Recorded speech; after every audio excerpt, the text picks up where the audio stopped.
After completing this lesson, the students shall be able to describe the various types of pumps and the pump components that make up the total apparatus pumping system that are used for firefighting. I'm going to list all of the objectives we're going to cover in this chapter, and then we'll start with the first learning objective.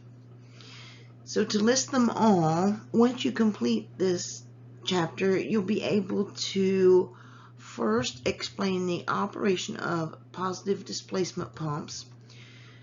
The objective 2 is to explain the design and operating concepts of centrifugal fire pumps. Objective 3 will list the various pump drive arrangements that are used on modern fire apparatus. And 4, explain the purpose and operation of the ancillary devices associated with fire pumps. So we're going to start, of course, with learning objective 1, which will be to explain the operation of positive displacement pumps. In regards to positive displacement pumps, virtually every modern pumping fire apparatus is still equipped with one. These are used as priming pumps to evacuate air from the centrifugal pump. The process is based on the second principle of pressure.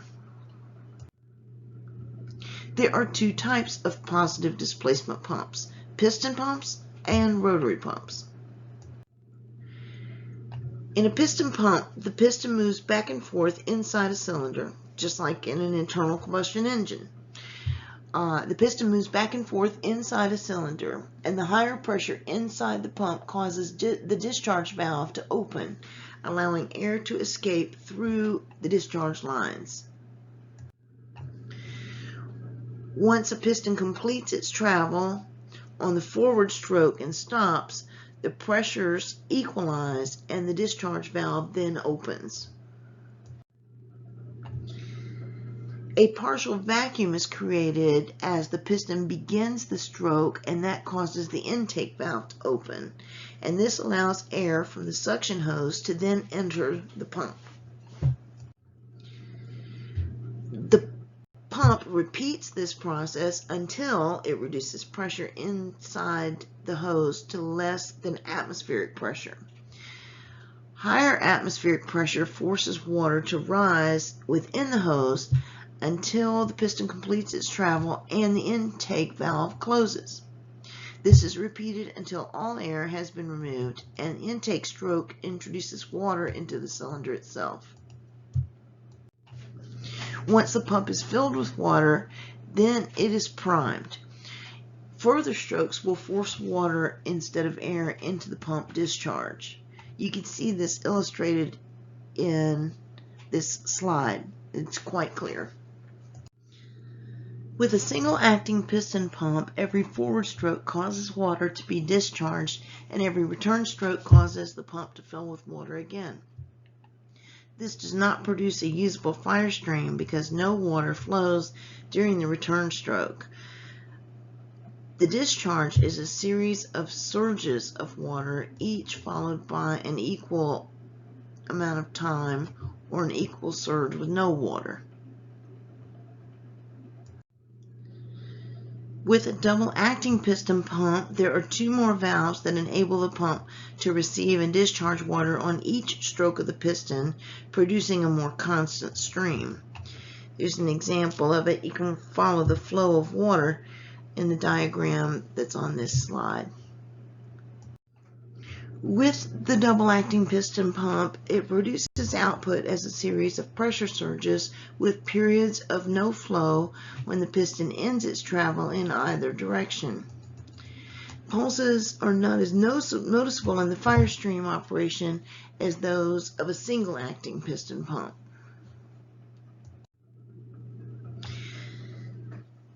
With the piston pump, in regards to the pump cylinder, the output capacity is determined by a volume of the cylinder and the speed of the piston travel. Because of a limit to speed, the capacity is usually determined by the size of the cylinder itself. With multi-cylinder pumps, these are more practical because some cylinders can be disengaged when the pump's full capacity is not needed, and this provides a more uniform discharge. In old engines, some large capacity pumps had a pressure dome or an air chamber on the discharge to help smooth the pulses. And here's an example of it in an old engine from early in the 20th century. Now we're going to discuss rotary pumps. A rotary type positive displacement pump is used on almost all modern pumping fire apparatus as the priming pump for the main centrifugal fire pump. These can either be a rotary gear or a rotary vane and are driven either by a small electric motor or a clutch that extends off of the apparatus drive shaft. The rotary gear pump consists of two tightly meshed gears that rotate inside a watertight case. Each pocket in the gears contains a fixed volume. With a rotary gear pump, the capacity depends on the size of the pockets formed by the gears, the speed of gear rotation, and if the pump is trying to move more water than discharge lines can carry, pressure will build up. So a pressure relief device must be provided to discharge or divert excess pressure. With the rotary gear pump, it also requires a very tight operating tolerance between its moving parts and the pump case. So some have only one powered gear. The other gear is simply moved by rotation of the powered gear. Another common design utilizes steel pilot gears mounted inside the pump casing. Now we're going to talk about a rotary vane pump. This contains a rotor mounted off-center inside the pump casing. The distance between the rotor and casing is much greater at the intake area than at the discharge area.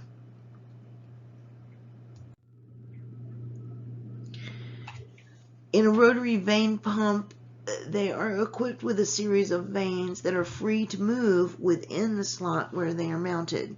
Centrifugal force forces the vanes outward against the casing, causing the vane to extend further and maintain a tight fit. A self-adjusting feature makes the rotary vane pump much more efficient at pumping air than a standard rotary gear pump.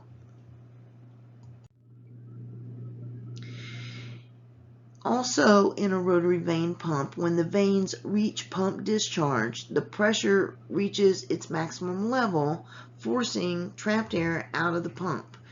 Air being evacuated from the intake side causes partial vacuum, and atmospheric pressure forces water into the pump.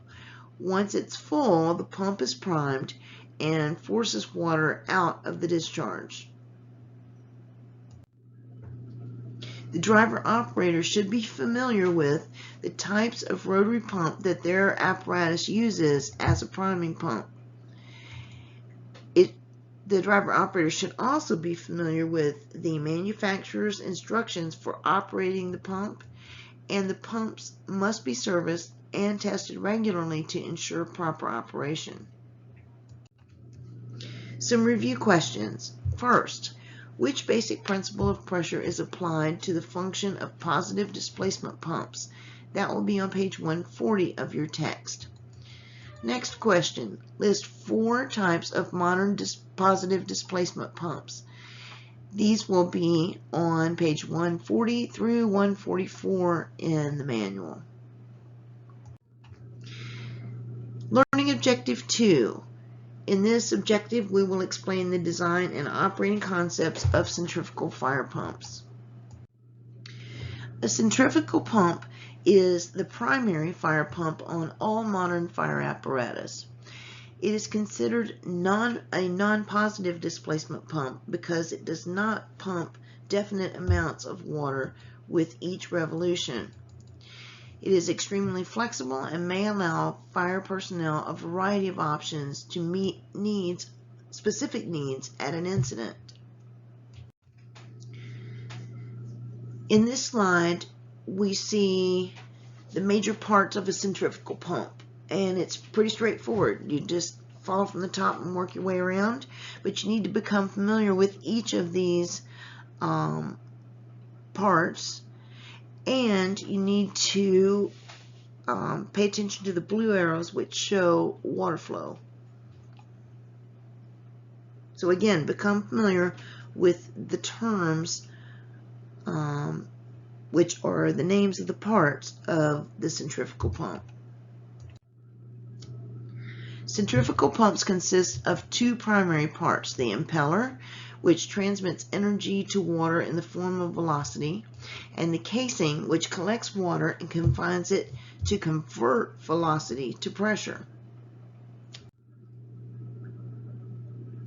The casing directs water to the pump discharge.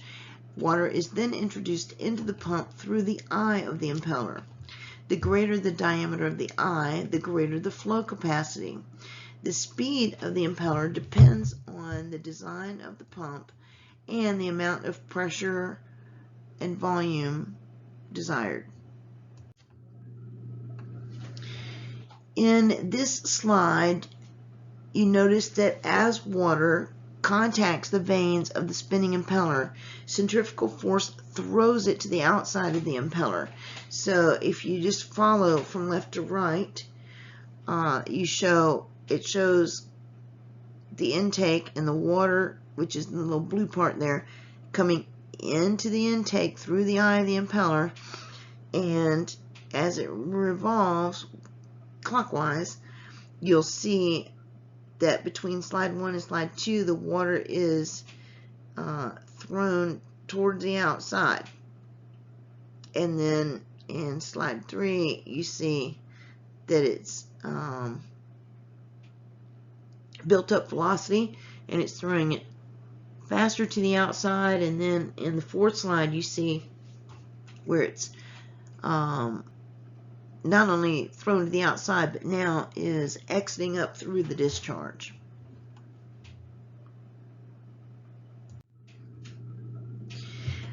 The volute is the water passage created by the impeller that gradually increases in cross-sectional area as it nears the pump's discharge outlet. This increasing size of the volute is necessary because the amount of water passing through the volute increases as it approaches the discharge outlet. Gradually increasing the size of the waterway reduces the velocity of water, enabling pressure to build up proportionally. There are three main factors that influence centrifugal fire pumps' discharge pressure. First, the amount of water being discharged. Second, the speed at which the impeller is turning. And third, the pressure of water when it enters the pump from a pressurized source. For a centrifugal pump to draft water, some type of external priming pump must first remove the air and then allow atmospheric pressure to force water into the pump. A rotary gear pump or rotary vane pump is typically used for priming.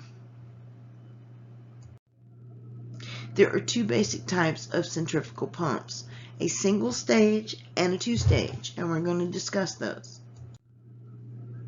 A single stage centrifugal fire pump contains only one impeller within its casing. It is equipped with up to 2,000 gallons per minute capacity and it's easier to operate than a two-stage pump. The action of moving water creates a reaction of stress on the pump, bearings, and other moving parts. And then it also creates stress to the casings mounting to the truck frame itself.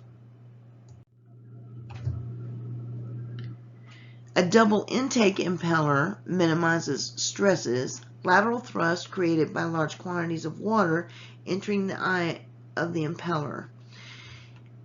and takes in water equally from both sides and cancels any lateral thrust. With radial thrust, this develops as the water is delivered to the discharge outlet. Stripping edges in the opposed discharge volutes divert water 180 degrees apart. Removing water at two places and directing it in opposite directions cancels radial thrust. Two-stage centrifugal fire pumps have two impellers mounted within its pump casing. They are usually mounted on a single shaft and are driven by a single power source. They are also usually identical in size, design, and have the same capacity. With a two-stage centrifugal fire pump, when pumping in the volume or parallel position, it moves larger volumes of water versus pumping in the pressure or series position, which develops extremely high pressures. In a two-stage centrifugal pump, when the changeover valve is set to volume position, both impellers take water from the intake and deliver it to the discharge simultaneously. This is most commonly used when pumping multiple or large diameter supply lines or feeding master stream devices. When the changeover valve is in the pressure position, it directs all water from the intake manifold into the eye of the first impeller. The second impeller increases pressure and delivers water at a higher pressure into the pump discharge port. This is most commonly used when supplying attack lines. This diagram here shows, it's a very good diagram of the valves and impellers, etc. And it also shows flow by means of the arrows. So this is another diagram where you need to study it carefully so that you're familiar with the parts and their correct names, of course.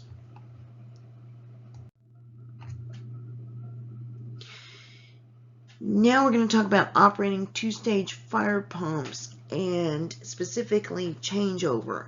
Changeover is the process of switching between pressure and volume. The owner's manual will tell when to transfer. Before beginning operations, the pump operator should attempt to anticipate which mode of operation will be required to start. If the pump operator is not sure which setting to use, the parallel or volume setting is better than the series or pressure setting. Having the pump in the correct mode from the start negates the need to change over in the middle of operations. Switching from the volume to pressure immediately doubles discharge pressure, which can cause hose line damage or firefighter injury. With an older two-stage pump, these have a manual operation and may make it impossible to perform a transfer while the pump is operating at high pressures.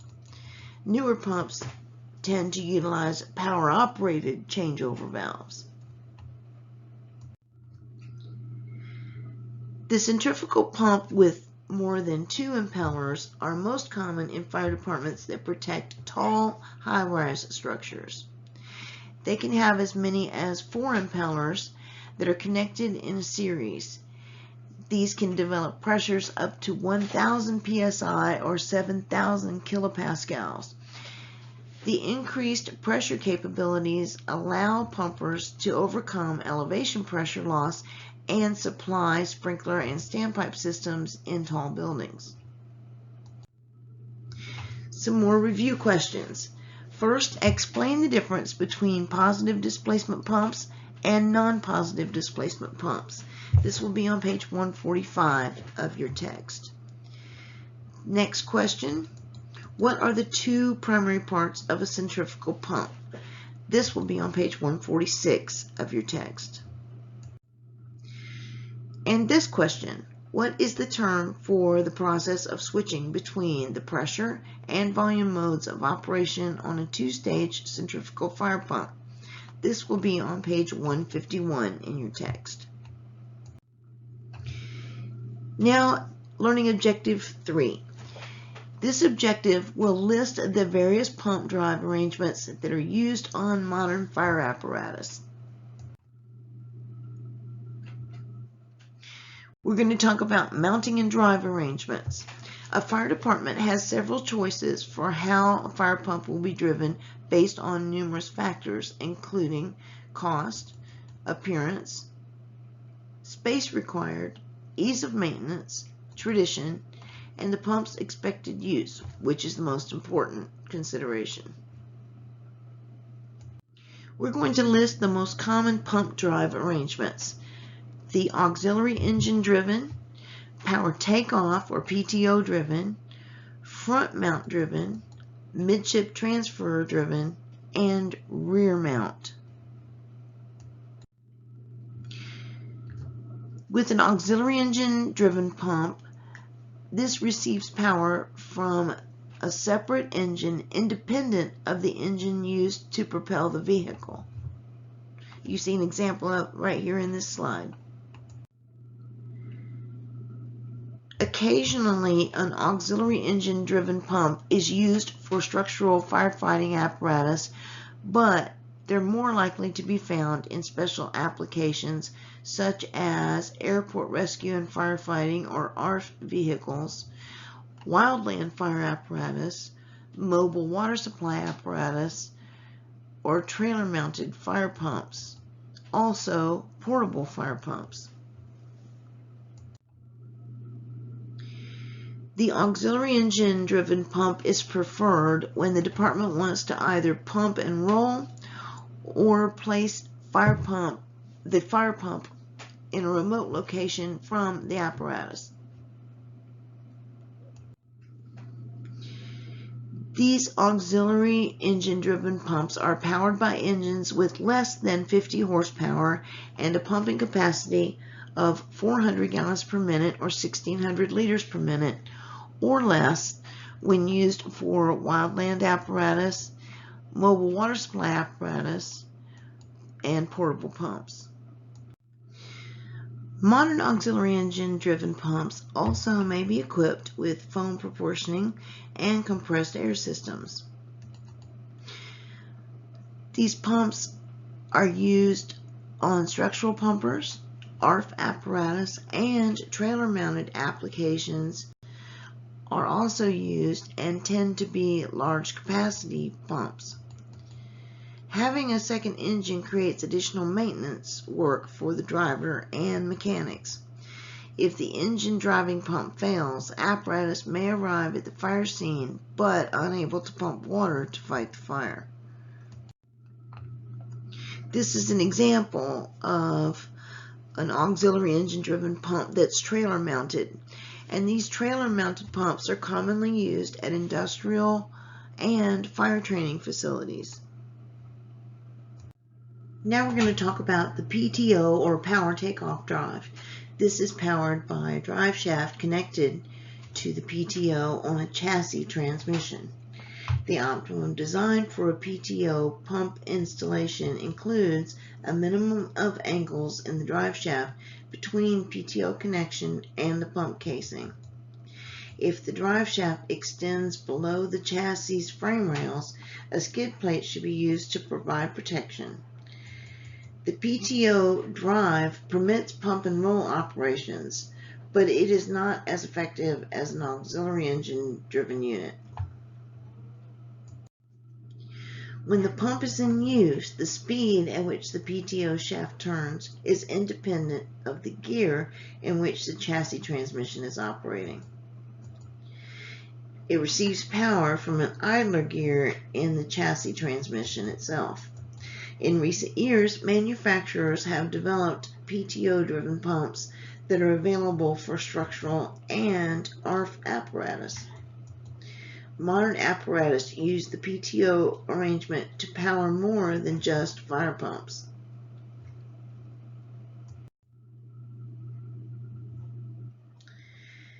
With a front mount pump, this is located at the very front of the apparatus.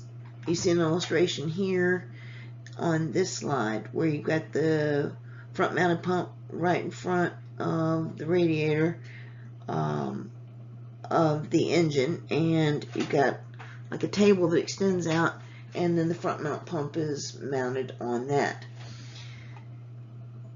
Again, the front mount pump is located at the very front of the apparatus. Extensions are added to the chassis frame rails and the front bumpers moved forward, as I just explained. The chassis should have a front mount PTO option that provides coupling to the front of the engine's crankshaft. The pump's drive shaft is driven by the gearbox and clutch connected by a universal joint shaft to the PTO connection on the front of the crankshaft.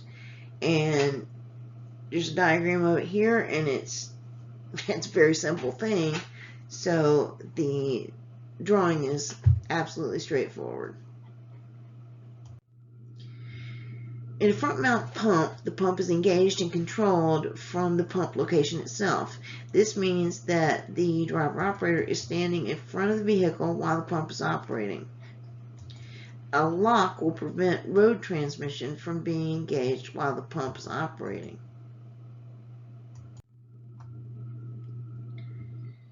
Departments that frequently draft water from static water supply sources prefer the front-mounted pumps.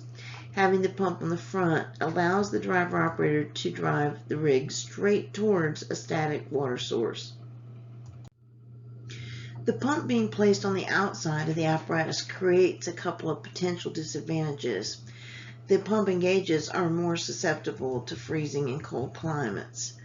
You can use radiator coolant or electrical heating equipment to help prevent freezing, but there's still that extra series of steps involved to help keep it warm. Also, it's a vulnerable position in the event of a collision. The frame and bumper extension modifications can lessen this if some are added. The most common drive and mounting arrangement for modern pumping apparatus, including pumpers, quints, and pumper tankers, is the Midship-Transfer Drive. A Midship-Transfer Drive is mounted laterally across the frame rails behind the transmission. The split shaft gear case supplies power to the pump drive, and the maximum capacity is limited only by the engine horsepower and pump size. The case controls are inside of the cab of the apparatus. When using a Midship-Transfer Drive pump, you must engage the pump and put the road transmission in the proper gear before leaving the cab. When the pump is engaged, most apparatus will register engine speed in road miles per hour on the speedometer, even though the apparatus is not moving. Newer appliances, however, may be designed so that the speedometer does not go above 0 miles per hour or 0 kilometers per hour when the pump is engaged.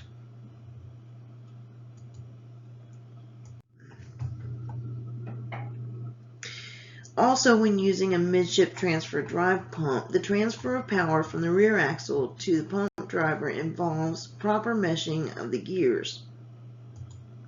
To prevent damage to the gears, first disengage the clutch and then place the road transmission in neutral while making the power transfer. The engine and transmission should be allowed to slow to idle speed after shifting to neutral before operating the pump transfer control. Some power transfer arrangements have manual override in case of difficulty with the power unit. The Midship-Transfer driven pumps cannot be used for pump and roll operations. Transmitting power to the rear axle while the pump is engaged is impossible. A lock on the transmission or shift lever will prevent an automatic transmission gear selector from moving during pumping operation. a manual transmission, it is also present so that a manual transmission will be prevented from slipping out of gear. Now we're going to talk about rear mount pumps. This is when you have the pump set on the rear of the apparatus, and you can see that here in this picture. One advantage of the rear mount pump is it helps to distribute weight more evenly on the apparatus chassis. The rear mount pump typically allows the apparatus to have more compartment space for tools and equipment.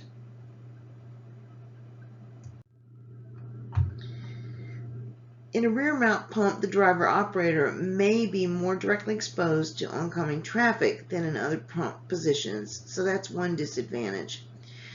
Placing the pump controls on one of the rear sides of the vehicle can help offset this. The rear mount pump may be powered either by a split shaft transmission or a PTO, a power takeoff. Okay, class, now it's time to look at a couple of review questions. List the 5 most common pump drive arrangements for modern fire apparatus. And 2, what are the primary differences between a power takeoff, or PTO, and a front mount fire pump? The answers to these questions can be found in reading your chapter. Now we come to Learning Objective 4. In Learning Objective 4, we will explain the purpose and operation of the ancillary devices that are associated with fire pumps. The fire pump must be equipped with a wide variety of ancillary devices in order to operate the pump safely, consistently, and effectively. We're going to talk about automatic pressure control devices, but first, there are several things that happen during pumping. First, the volume of water moving through the pump changes frequently as firefighters shut down or gate down nozzles or change the setting on variable gallonage nozzles. Also, there could be variance when a pump is supplying multiple attack lines, and a flow change in one line can also cause a pressure surge on others. All of this may be too much for firefighters to handle. Because of the complexity of handling the things we mentioned just on the previous slide, some type of automatic pressure monitoring or regulation is essential to ensure the safety of personnel operating hose lines and to prevent a water hammer from damaging apparatus, as well as helping to control the variable water flow and etc. that we just talked about. NFPA 1901 is the standard that requires any fire apparatus pumping system to have some type of pressure control device. It requires a system to operate within 3 to 10 seconds after the discharge pressure rises at least 30 psi or 210 kilopascals above sea level. A yellow indicator light on the pump operator's panel must illuminate when the pressure control system is in control of pressure. Devices that are designed to discharge excess water must do so without exposing personnel to the water stream. There are 2 basic types of pressure control devices: relief valves and pressure governors. Pressure relief valves are intended to reduce the possibility of damage from water hammer. Water hammer can obviously damage the pump. Also, damage can occur if hose lines are discharged when the valves and nozzles are closed too quickly. And the pressure relief valve can help mitigate or prevent that type of damage. Automatic pressure control devices may be equipped with one or both types of pressure relief valves. those that relieve excess pressure on the discharge side of the pump, and those that relieve excess pressure on the intake side of the pump. NFPA Standard 1901 requires all fire pumps that are not equipped with pressure governors to be equipped with a discharge pressure relief valve. The discharge pressure relief valves sense pressure changes on the discharge side of the pump and relieve any excess pressure when it occurs. The most common design of discharge pressure relief valves use adjustable spring-controlled pilot valves. When a pump discharge pressure is lower than the pilot valve setting, water flows from the pump discharge to the pressure chamber of the pilot valve. You see an excellent diagram on the bottom of this slide here, and again it has the parts carefully labeled. Make sure you commit these to memory, like all other diagrams that I've encouraged you to memorize the different components of. When the pump discharge pressure exceeds the pilot valve setting, the spring in the pilot valve compresses, and you see that demonstrated in this diagram. The second type of discharge pressure relief valve is also equipped with a pilot valve, but operates in a slightly different manner. Here's another diagram where you need to become familiar with these different components. Absolutely learn these. So it's not just for testing purposes, which helps obviously, but when you're out in the field, you need to know what you're looking at. And when you memorize these parts and the layout of these devices and parts, etc., then you know what you have available, exactly what you're looking at, how it's supposed to work, etc. There are two common designs of the intake pressure relief valves. One type is supplied by the pump manufacturer as an integral part of the pump intake manifold. The second type is an add-on device that is screwed onto the pump intake connection. It is generally recommended that intake relief valves be set to open when the intake pressure rises more than 10 psi above the desired operating pressure.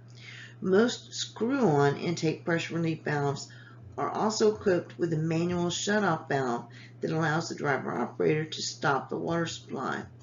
This is particularly important when using devices in conjunction with large diameter supply hose. A pressure governor is a mechanical or electronic governor that is pressure activated to adjust engine throttle and to regulate the pressure.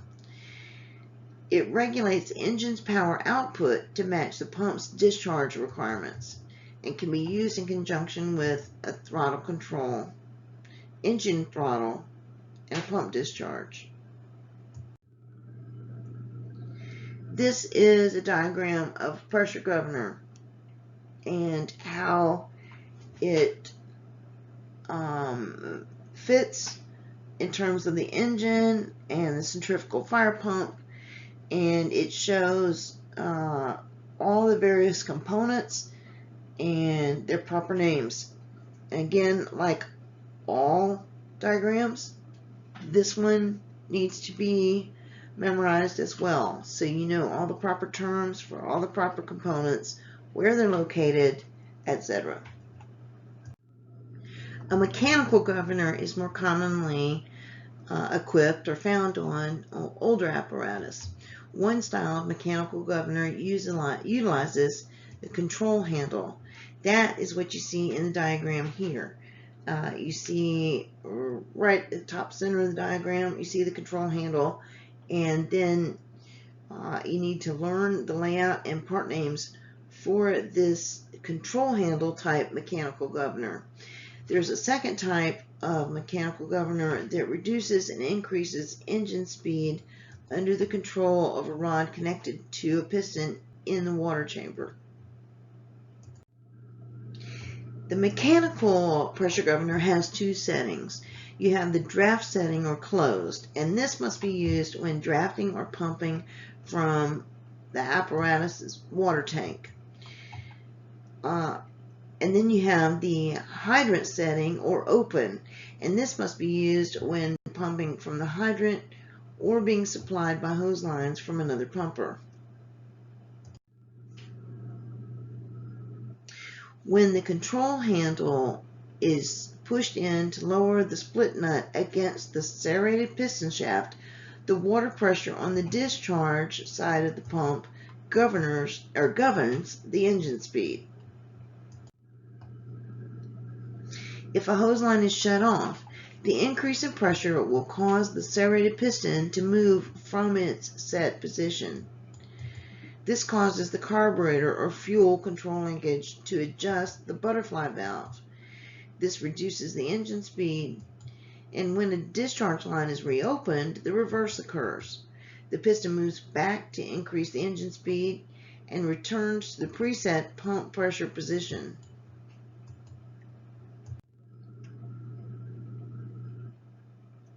The piston assembly governor is mounted onto the carburetor in a gasoline engine or a throttle link in a diesel engine.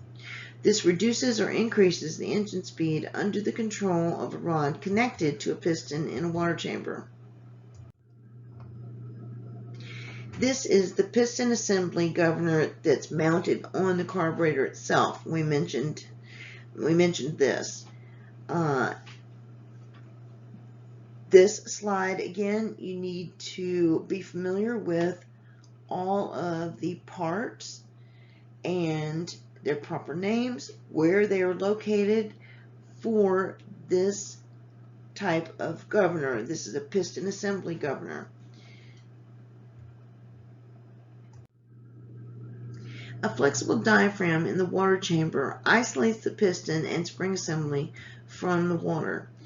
It exposes the face of the piston to the water pressure, and then water enters the chamber through a strainer on the pressure side of the pump and leaves through a two-position governor return valve that routes the water from the pump to be discharged. An electronic governor is the most commonly equipped type of governor on modern fire apparatus. It utilizes a pressure sensing element that is connected to the pump discharge manifold. You see a diagram of that on this slide. And again, like all diagrams, please make sure you're familiar with how the electronic governor is set up and the proper names of its components, etc. An electronic governor has a control knob to maintain any pressure above 50 psi or 350 kilopascals. It returns the engine to idle speed anytime the pump discharge pressure drops below 50 psi or 350 kilopascals. It protects against cavitation by returning the engine to idle when the pump intake pressure drops below 30 psi or 270 kilopascals. The advantage over mechanical governors is that you can adjust the engine RPM but maintain steady discharge pressure on the lines still flowing. To draft from a static water supply source, a fire pump must be able to create lower pressure within the pump and the intake hose than exists in the atmosphere. When a partial vacuum is created in the pump and the intake hose, greater atmospheric pressure forces water from the static source up into the intake hose and fire pump. Today's centrifugal fire pumps must use primers to create a partial vacuum. The primers fall into three categories: vacuum, exhaust, and positive displacement pumps. A vacuum primer makes use of the vacuum already present in the intake manifold of any gasoline engine. It utilizes a small hose or pipeline that is connected between the intake manifold of the engine and the intake side of the fire pump.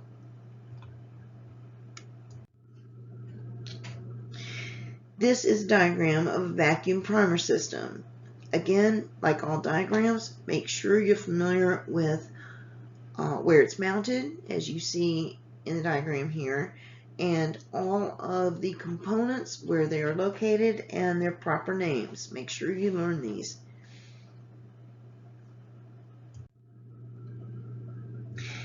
A line between the engine manifold and the pump intake has a check valve. This protects against two potentially dangerous conditions. It prevents explosive gases from the intake manifold from being drawn into the fire pump and damaging it, and it prevents water from being drawn through the pump and into the intake manifold and thus damaging the engine. The engine vacuum is at its maximum near the engine's idle speed, but the primer works best at low engine RPM. Thus, the driver-operator must increase the engine speed only enough to keep it from stalling when the vacuum line is open to prime the pump. With exhaust primers, these are typically found on older apparatus and portable water pumps. They operate on the same principle as a foam adductor. They require high engine RPM, so they're not very efficient. They also require a great deal of maintenance. In addition, they require keeping any air leaks in the pump to an absolute minimum and keeping suction hose and gaskets in good condition. Here we see the slide position in the open position, and here we see it in the closed position.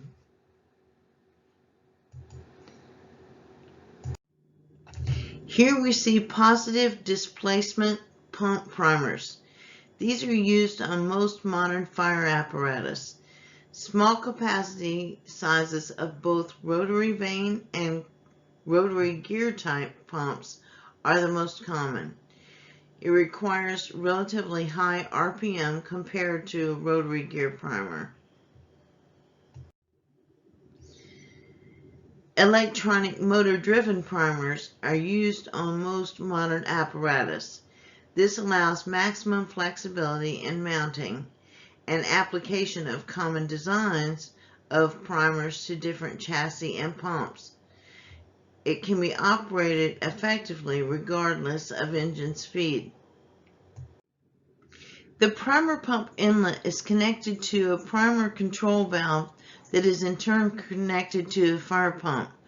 If there are high spots in the way the pump is constructed or mounted from the line, the priming pump may be connected to the pump in several different locations.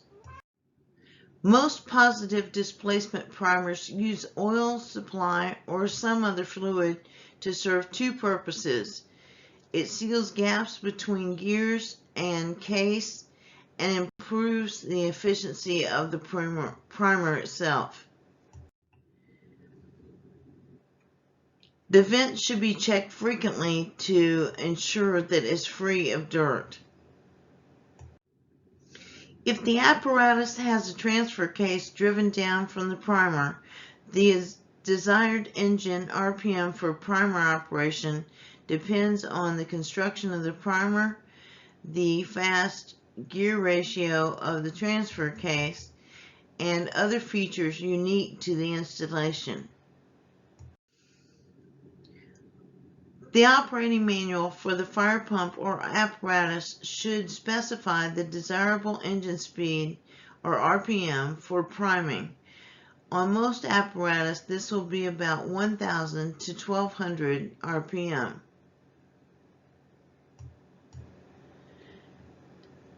Then the increase in throttle to the RPMs, and this minimizes the wear on the mechanical clutch pack. NFPA Standard 1901 requires all pumping apparatus to be equipped with an auxiliary cooling system. For the engine that drives the fire pump, the system must be capable of maintaining temperature of coolant in the pump drive engine or below the manufacturer's rated maximum temperature under all pumping conditions. There are two types of auxiliary coolers commonly found on a fire apparatus. You have the marine type, which is inserted into one of the engine's cooling system hoses so that circulating engine coolant must travel through it. And you have the immersion type, where water from the fire pump passes through the coil or other type of tubing mounted inside the cooler so that it is immersed in coolant.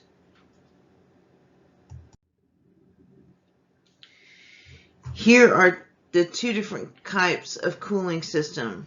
You have the marine type auxiliary cooler up top and immersion type auxiliary coolant at the bottom.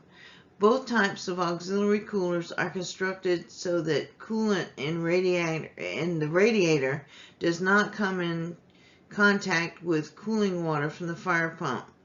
The auxiliary cooler can be used without contaminating engine coolant.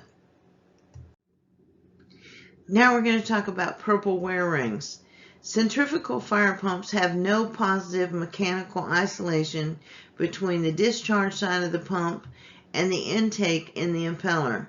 The velocity of the water moving through the intake into the impeller prevents most of the water in the discharge side of the pump from escaping back into the intake.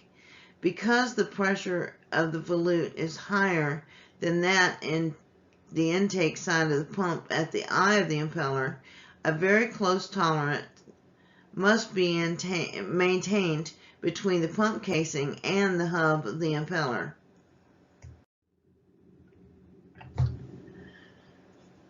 Pump wear rings, as far as all water, contains impurities, sediment, dirt, and impurities. Materials pass through pump and contact impeller, causing wear. Indication of wear may be a problem that can be noted during pump tests. If running pump at its rated capacity requires engine RPM substantially higher than listed on the UL pump plate, wear in the pump may be a problem. It is possible to restore capacity of pump without replacing the whole pump. Most manufacturers supply replaceable wear rings that can be inserted into the pump casing. It is possible to install smaller rings to compensate for smaller size. Maintain proper clearance at all times. When discussing overheating, when discharges are shut off and water in pump can churn, energy being supplied to the impeller dissipates to the water in the form of heat. If continued for extended periods, water in the pump can become boiling hot. Metal pump parts may expand. The best protection against overheating is ensuring some water is moving through the pump by using either circulation line or cracking open discharge. The driver operator should not put the pump in position where it might overheat. The pump temperature can be checked by placing the hand on the direct pump intake pipe of the pump itself. If no water is expected to be discharged for an extended period, a pump should be disengaged until needed. Centrifugal pump impellers are fastened to the shaft that connects to the gearbox. Seal where the shaft passes through the pump casing must remain semi-tight to prevent air leaks that could interfere with drafting. In most pumps, packing rings make this seal. The most common type of packing material is made of rope fibers impregnated with graphite or lead. These are pushed into a stuffing box by a packing gland driven by a packing adjustment mechanism. As packing rings wear with operation of the shaft, packing glands can be tightened with control leaks. Where packing rings contact shaft, friction develops heat. To overcome this, a lantern ring or spacer is supplied with packing provides coolant, lubricant, or lubrication.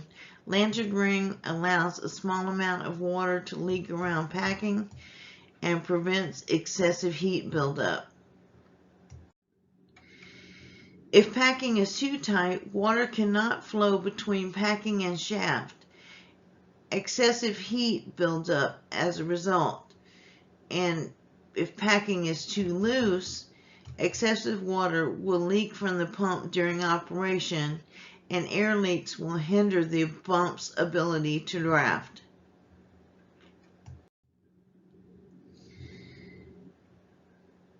Packing must be adjusted carefully.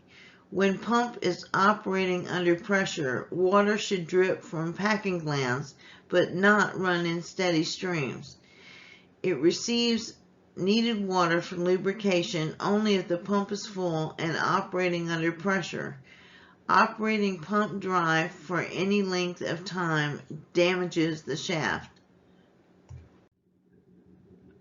Some fire departments keep the pump drained between fire calls. This is common in cold climates. If the pump is not used for extended periods, the packaging may dry out and excessive leakage will result. If the pump has mechanical seals instead of packing, they will not drip and require adjustment. If mechanical seals are especially problematic if they freeze, it may cause damage that necessitates immediate repair. Water flow through a pump and apparatus is controlled by a series of components: intake piping, discharge piping, pump drains, and valves. NFPA Standard 1901 requires all components of the piping system to be corrosion resistant. Most piping systems are constructed of cast iron, brass, stainless steel, galvanized steel, and rubber hosed in certain locations. Piping system and pump must be able to withstand hydrostatic pressure of 500 psi before being placed into service. To minimize pressure loss, all piping and hoses should be designed to run as straight as possible with a minimum number of bends or turns. Water may enter the fire via two primary routes.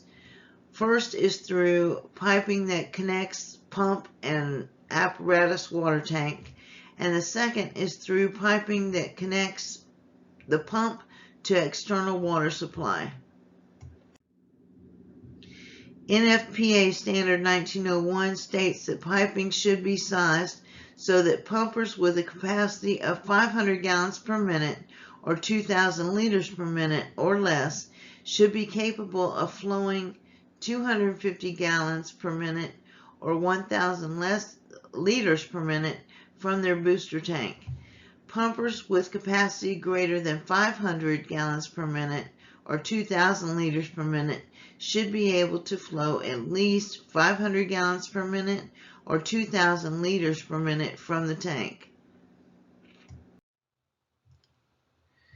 Departments that want capability of initiating large flow attack from apparatus water must specify larger than minimum piping between water tank and pump. Many apparatus today are equipped with 4-inch or 100 millimeter or larger tank to pump lines. Multiple tank to pump lines equipped with check valves and lines equipped with check valves. Primary intake into fire pump is through a large diameter piping and connections.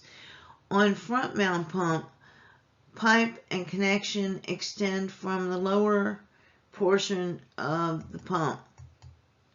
Midship pumps usually have large intake connection on either side of the apparatus. Intake piping is round at the intake hose connection. On the upper left, you see an example of a front mount pump. On the bottom right, you see an example of a midship pump. Pumps with a capacity of 1,500 gallons per minute or 6,000 liters per minute or greater may require more than one large connection at each intake location. This is the table 8.1 from your text, and it shows the required number of intake hoses and the size for various fire pumps. And down the left you see the rated capacity, and then you have maximum suction hose in diameter, maximum number of suction lines that you can operate, and maximum lift in feet. Make sure that you become familiar with this table as you have other tables in the book.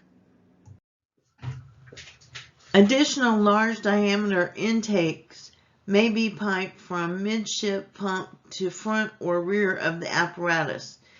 Piping commonly contains several bends that may prevent pump from opening or operating at its rated capacity. Intakes may limit maximum flows to several GPM less than the pump's rated capacity. For high-flowing pumps or pump testing, only use midship large diameter intakes. Additional intake lines are provided for use anytime the pump is receiving water through medium diameter supply lines from a hydrant to a pumper. Most are gated and have two female 2.5-inch or 65 millimeter hose coupling. Discharge piping supplies hose lines and master stream appliances on the apparatus.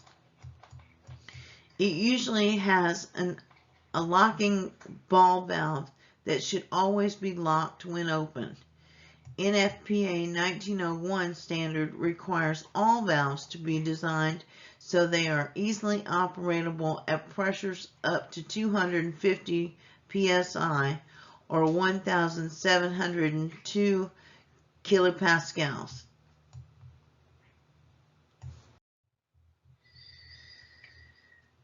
When conditions require using multiple attack lines at different pressures, the only way to get to supply them is to set the engine pressure to the highest pressure needed. The driver operator can partially close each of the other line's valves until reduced flow provides desired pressure. Individual line pressure gauges or flow meters are essential to do this properly.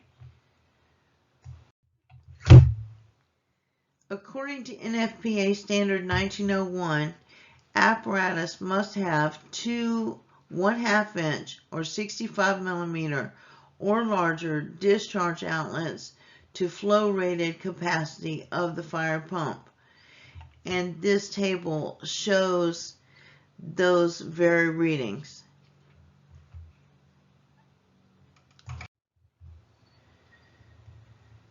All fire apparatus with rated pump capacity of 750 gallons per minute or 3,200 liters per minute or greater must be equipped with at least two 2.5 inches, 65 millimeter discharges.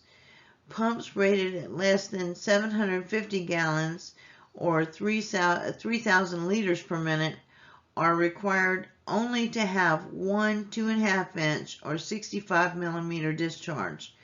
Most fire apparatus have one 2.5 inch, 65 millimeter or larger discharge for every 250 gallons per minute or 1,000 liters per minute of rated pump capacity. At 1,000 gallons per minute or 4,000 liters per minute, a pumper will have four 2.5 inch, 65 millimeter discharge, and a 1,500 gallon per minute, 6,000 liter per minute discharge pumper will have six 2.5 inch, 65 millimeter discharges.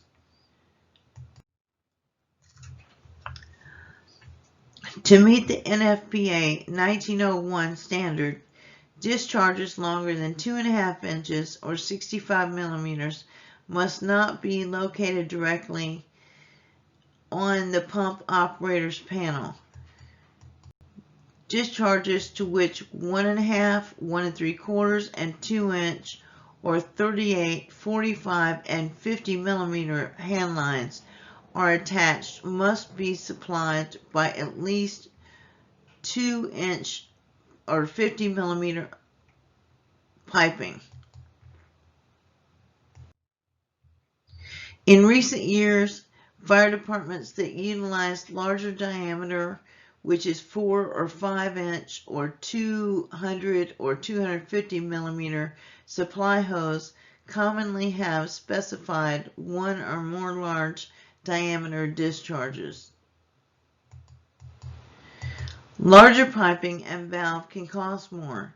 Typically, it's around only industrial pumpers that supply multiple large diameter hose lines or hose lines greater than 5 inches or 250 millimeters in diameter. The tank line allows the driver operator to fill the tank without making additional connections when supplying pump from an external supply source. The NFPA standard 1901 requires apparatus with a water tank of less than 1,000 gallons or 3,785 liters to have a tank fill line at least 1 inch or 925 millimeter in diameter. The apparatus with a tank of at least 1,000 or 3,785 gallons or more must have at least a 2 inch or 50 millimeter tank fill.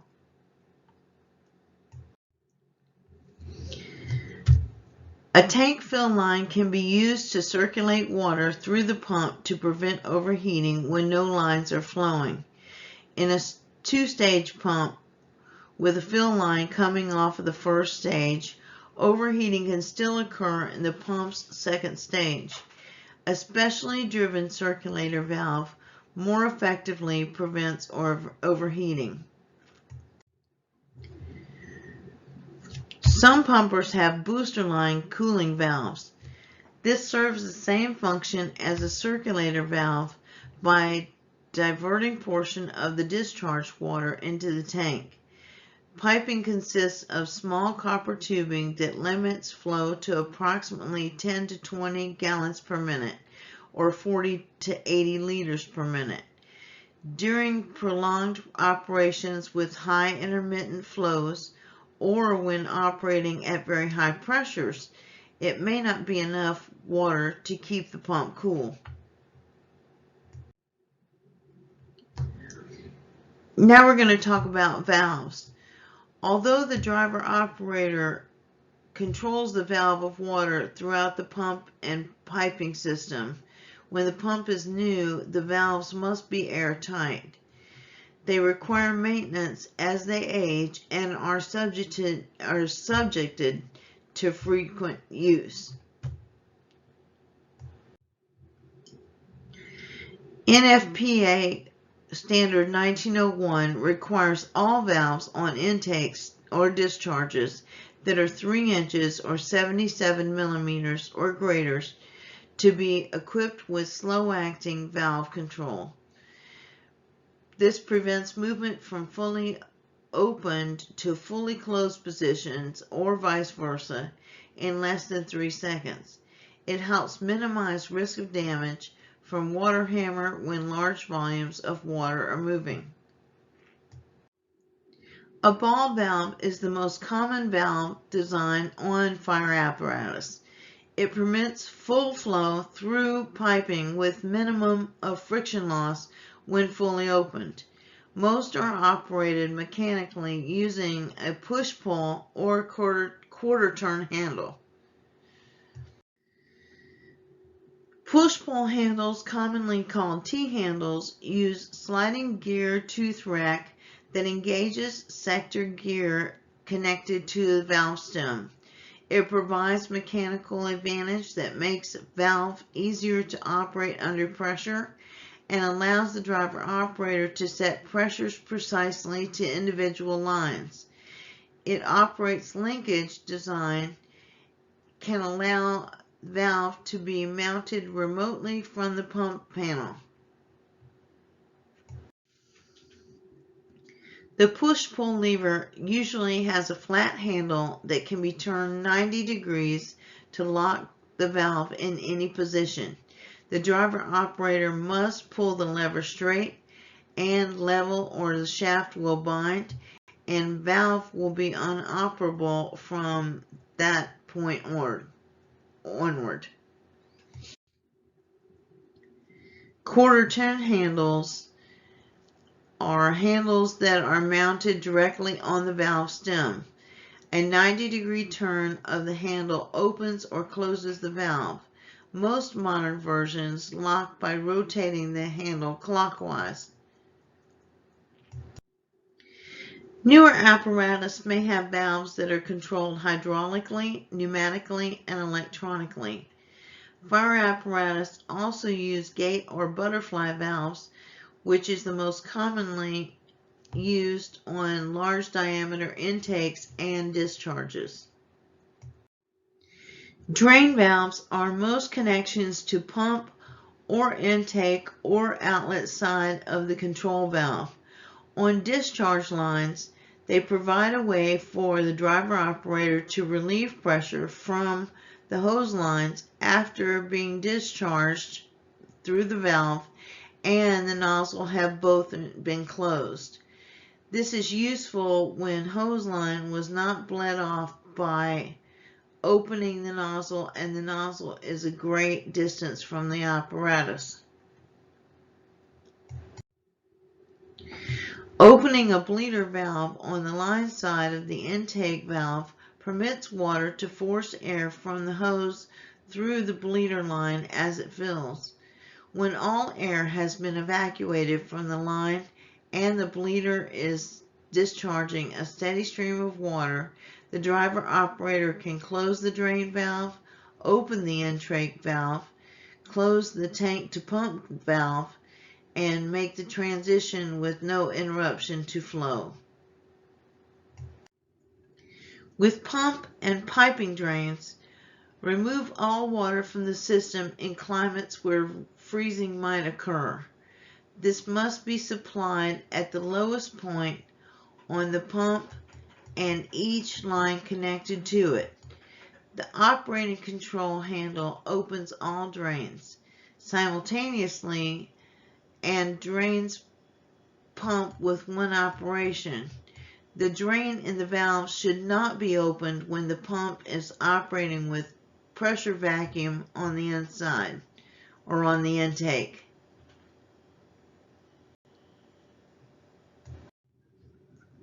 The O-ring gasket maintains an airtight connection when the valve is closed. The driver operator should close all drains immediately after use. Open the discharge valve to allow air to replace draining water. Manually unwinding and draining the booster hose lines may be necessary during freezing weather. Some instrumentation is specific to pump operator's manual and duplicates gauges and controls in the cab.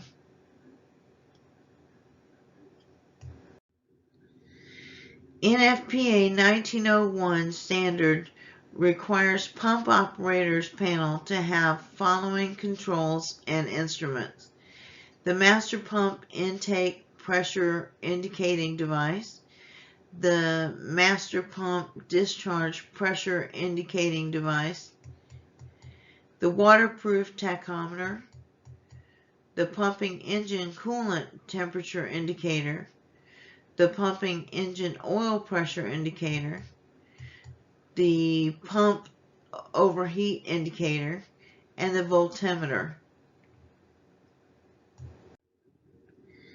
It should also have the discharge gauges or the pump pressure indicators, pumping engine throttle, primer control, water tank to pump valve, water tank valve, water tank level indicator. Significant number of apparatus are equipped with electronic measuring system and displays, and driver operators may be required to understand and use both systems.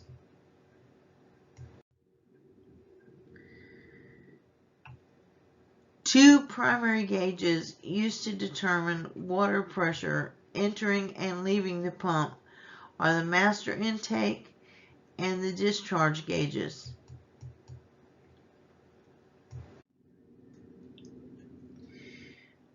The master intake gauge must be connected to the intake side of the pump.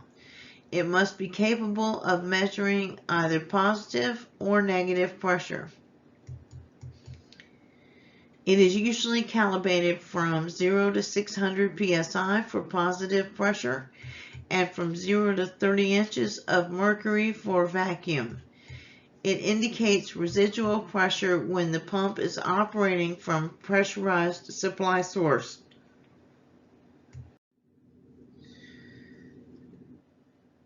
When pumping from draft, gauge indicates the amount of vacuum at the pump during priming. When operating from the draft, it provides approximation of how much pump capacity is not being used.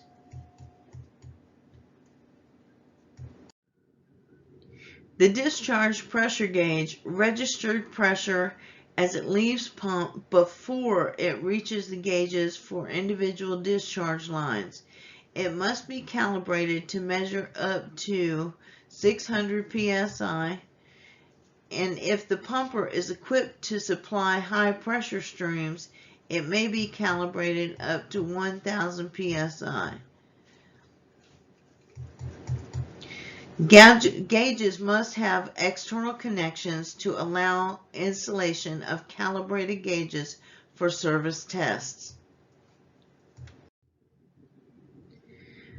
The pump panel should provide test connections for the master intake and the pump discharge pressure gauges.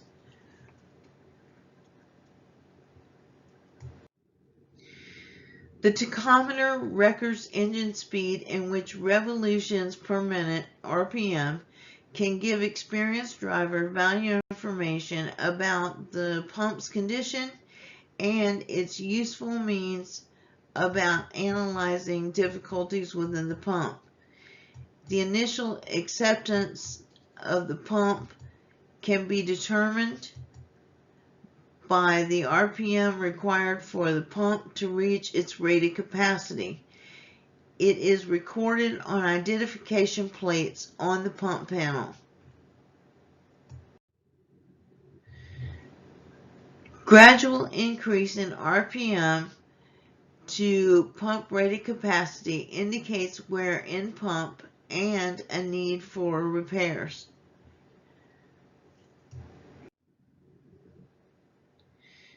Pumping an engine coolant temperature shows the temperature of the coolant in the engine that powers the fire pump. Operating at temperature is of utmost importance. Engines that operate at a temperature that is too cool is not efficient. Too high may damage the engine's mechanical parts. Pumping engine oil pressure indicator shows whether adequate supply of oil is reaching critical areas of the engine that powers the fire pump. If the oil level in the crankcase drops too low, the oil pump cannot maintain required pressure. Any significant deviation from normal oil pressure reading indicates pending problems.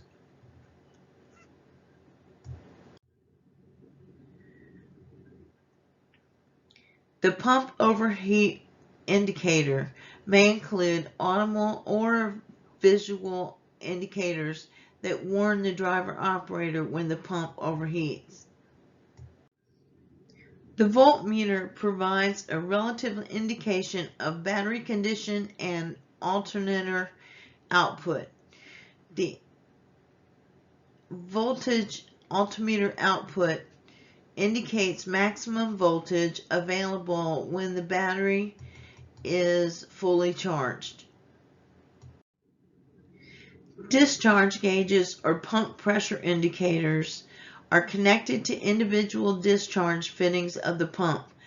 They must be connected to outlet side of the discharge valve so they report pressure being applied to the hose line after the valve.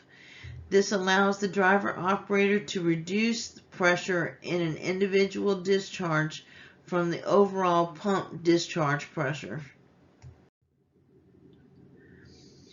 Individual pressure gauges may also be supplied for master stream devices or the lines that supply them. Maintaining effective master streams is not possible unless the pump is supplying proper pressure to the appliance. Friction loss in such supply lines is high, and individual line gauge is only way to be certain that the pump has been adjusted properly. NFPA Standard 01 allows flow meter readouts to substitute for individual pressure discharge gauges.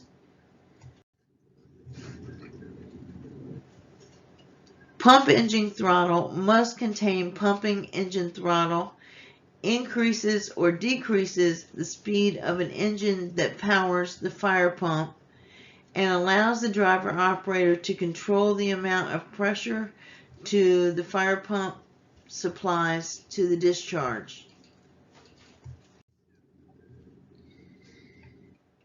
Pumping engine throttle. The most common type of throttle on the pump operator's panel is the rotating knob.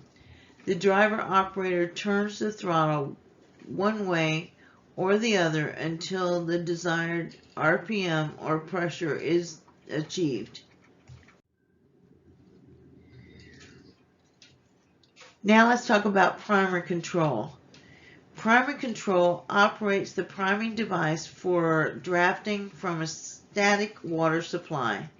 It is generally push button, toggle switch, or pull lever. The water tank level indicator tells the driver operator how much water is on board the water tank. It allows the driver operator to anticipate how much longer tank supply may attack hose lines before external water supply source is needed. Particularly crucial is when the water tank is the pump's only supply for interior fire attack hose lines. Interior crews need to be evacuated if onboard supply will run out before an external water supply has been established. The most common type of water tank level indicator uses a series of lights on the pump operator's panel. Some apparatus have sight gauges that allow the driver operator to view the actual level of water through a tank through a clear tube. Other recommended gauges are the pump engine fuel gauge and the automatic transmission temperature gauge. Although not required by NFPA Standard 01, the pump operator's panel should include these two. Flow meters reduce the number of pressure calculations the driver operator must perform. They indicate water flow in gallons per minute and are particularly advantageous when supplying hose lines or master stream devices equipped with automatic nozzles. They also enable driver operators to supply correct volume of water to nozzles without having to make calculations or know the length of the hose line, the amount of friction loss, and the elevation of the nozzles relative to the pump. Flow meters can be used instead of all pressure gauges on all discharges 1.5 to 3 inches or 38 to 77 millimeters in diameter. Discharges 3.5 inches, which is 90 millimeters or larger, may be equipped with flow meters, must have an accompanying pressure gauge, and must provide readouts in increments no larger than 10 gallons per minute or 40 liters per minute.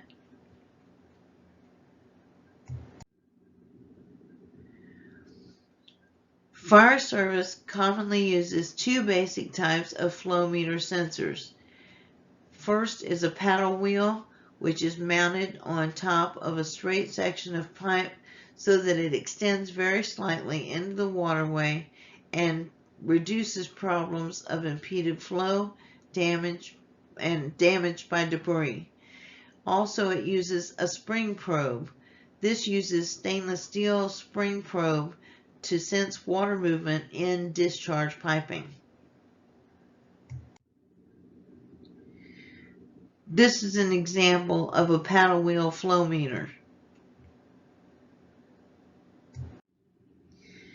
When properly calibrated and in good working condition, flow meters should be accurate to a tolerance of plus or minus 3%. Readouts should not be more than 3 gallons per minute high or low for every 100 gallons per minute flowing. Each discharge equipped with a flow meter has a digital readout display mounted within 6 inches of its valve control.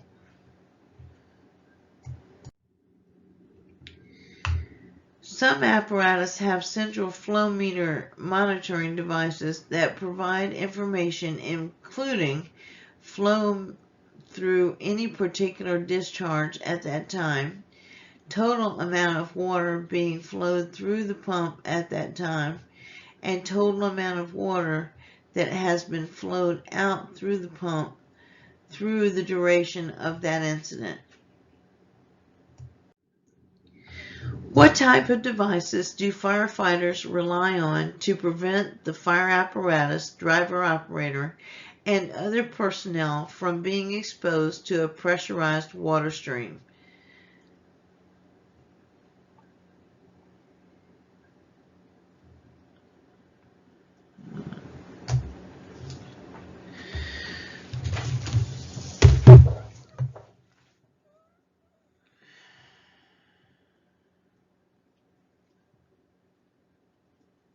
Enjoy this Verizon ringback tone while your party is reached. Yeah, Willis. Hey, I need the page numbers from the last 3 review slides for chapter 8. The page numbers. The last 3 review slides for chapter 8. Okay. Why? Because what does the page numbers have to do with recording the lecture? Because I'm through with the lecture and I need the slides because they're part of the lecture. Okay. So you need what do you need from chapter 8? I need the last few review slides.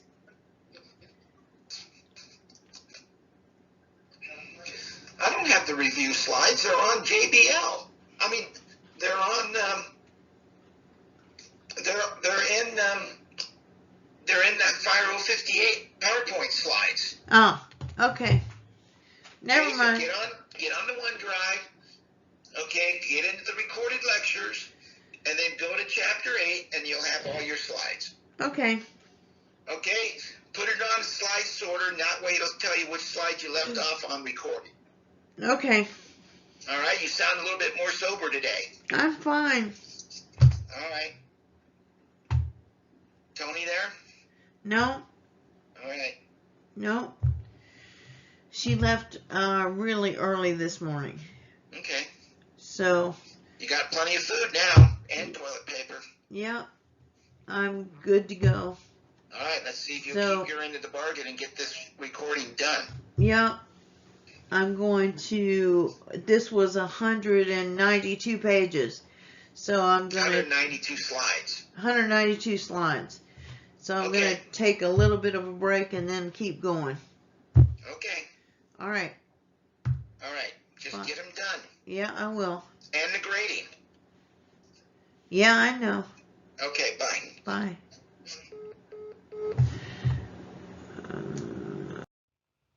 Here are some review questions for you.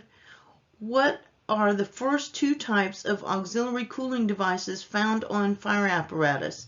See page 172 of your manual. Next question. What are the two primary ways that water may enter the fire pump? See page 176 of your manual. Next, name the most common design of valve used on fire apparatus. That is on page 182 of your manual. And next, describe what can happen to pump and piping components during freezing temperatures if all water is not properly drained. See page 184 of your manual. A couple of more review questions. First one, when pumping from a draft, what information does the master intake gauge provide? That will be on page 186 of your manual. And the next review question, what are the two basic designs for flow meters used in the fire service? That will be on page 192 of your manual. Class, this is a long chapter with a lot of information, a lot of technical information. Make sure to contact your instructor if you have any concerns over anything that has been covered. And remember, this is a tool that's a supplement to your text. For the examples that we gave in the lecture here, there are more in the text, and I encourage you to do all of them so you can practice the math and all the calculations, and also do any practice exercises that are available, any and all. Thank you for your attention. We'll meet again for Chapter 9.